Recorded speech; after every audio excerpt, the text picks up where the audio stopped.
Okay, so first color on the menu is going to be JC3 by Presto. This one comes in a bottle or in a jar. I find that I prefer the bottled versions a little bit more, and it's also really nice to layer the bottle version on top of the jar if you want a little bit more opacity. But this is a super, super cool toned, gray-y kind of mauve.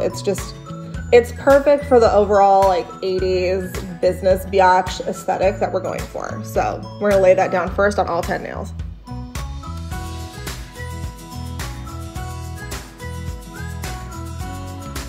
And my personal preference is to do 2 coats on this. I like it a little bit, slightly more opaque, a little bit milky, but you could totally just do 1 coat as well if you like more of the sheer kind of jelly look.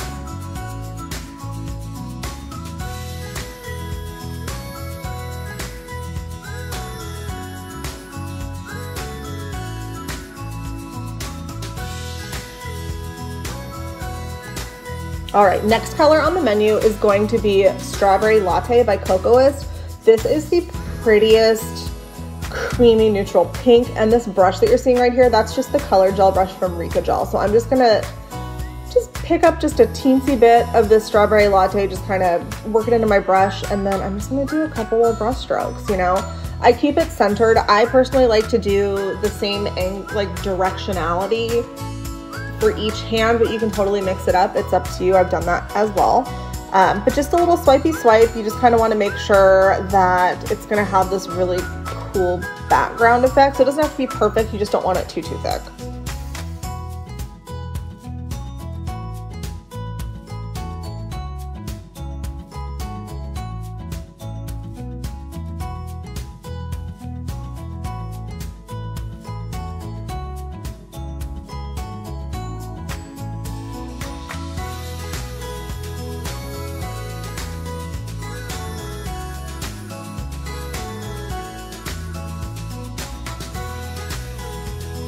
All right, third color on the menus is Tulip Petals by Cocoist. This is a super pretty, jammy, bright raspberry-ish kind of color.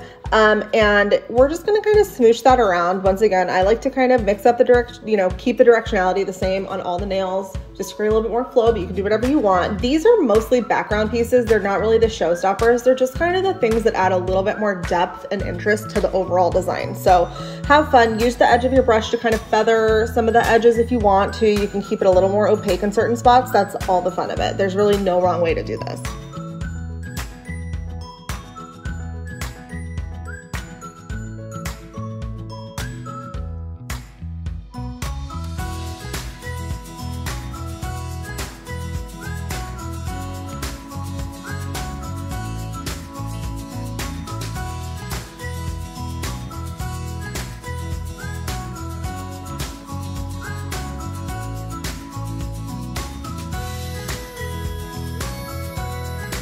After that's cured, you're going to leave that sticky inhibition layer on the gel because we're going to use it to stick this really pretty gold leaf on.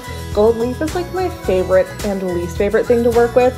It's so beautiful and so unique, but it's very finicky. You have to break it into small pieces, and it likes to stick on things, including yielding the tools that you're using to place it. But that being said, it looks so cool. I think it's worth it. You could also do this with a press-on gold foil. You're just gonna have less control, so be really mindful about where you're placing that.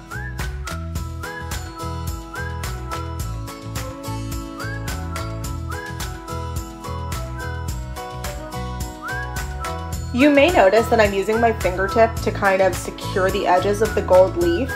I'm doing that because I'm wearing gloves. If you are not wearing gloves, you don't want to touch uncured gel with your skin just because you can develop an allergy.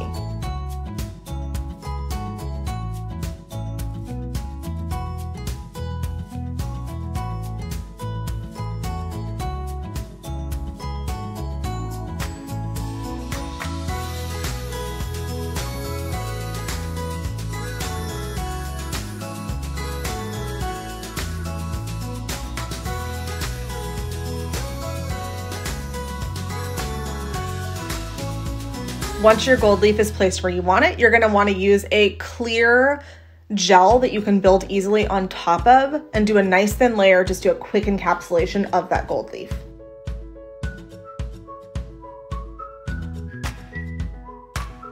This is the true showstopper of the look. It's a Mylar mix I got from a brand called Princess Nail Supply at the show.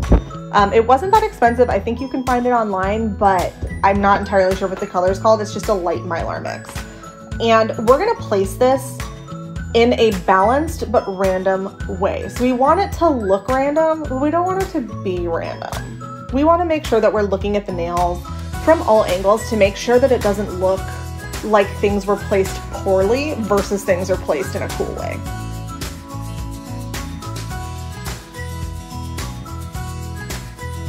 When you're working with Mylars or any element that has a crunchy, stiff texture, be wise when you choose the pieces that you're going to place on the nail. Go for the pieces that are already kind of bending and curving in the way that you need them to, so that they're going to lay flatter with less work.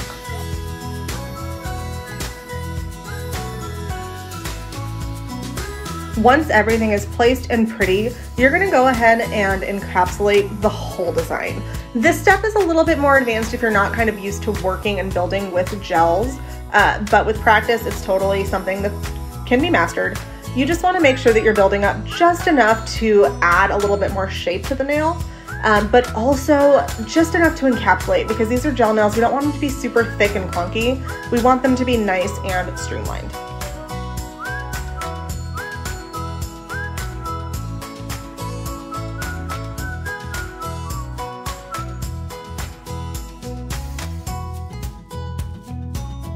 This is also your chance to inspect the nail before you encapsulate and fix anything that maybe isn't looking quite right.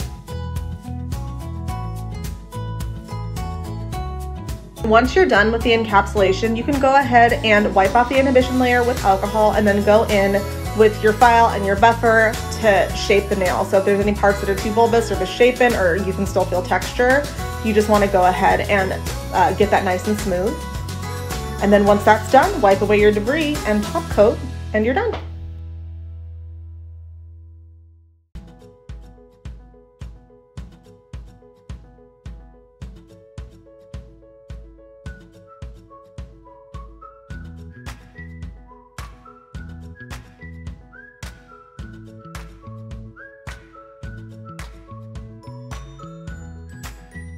Thank you guys so much for watching. If you have any questions, feel free to leave it in the comments, and I will get back to you the best that I can.